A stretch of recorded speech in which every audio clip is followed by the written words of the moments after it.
तर पक्षानं मला संधी दिली, या संधीचं मी सोनं करणार असं म्हणतात अजित गोपछेडे।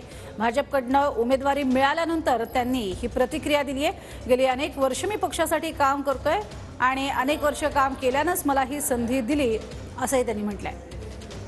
पार्टी कार्यालयात तुम्ही दिसत असायचात, नेहमी वेगवेगळे काम पक्षाचे करत असायचात। आज नेमकं राज्यसभेसाठी जाताय, काय नेमके भावना आहेत उमेदवारी अर्ज भरण्यासाठी? तसं मला भारतीय जनता पार्टी महत्वाची आहे। की मला काम भारतीय जनता पार्टीने दिले आणि भारतीय जनता पार्टीनेच मला फॉर्म भरायला सांगितलंय। त्यामुळे माझी पार्टी ही माझ्यासाठी आई आणि वडिलांसारखी आहे, माझं कुटुंब आहे। त्यामुळे त्या भारतीय जनता पार्टीने जे मला सांगेल ते काम आणि त्या आदेशाचं मी प्रामाणिकपणे पालन करेल आणि जी संधी मला मिळाली त्या संधीचं मी सोनं करून दाखवेल। जो आपलं काम करतो, कुठले न अपेक्षा ठेवता निरपेक्ष भावनेनं काम करतो आणि आपलं कर्तृत्व सिद्ध करतो, त्याला पार्टी मोठं करते। कॅमेरामन संतोष कदमसह विनायक डावरू, TVNine मराठी, मुंबई।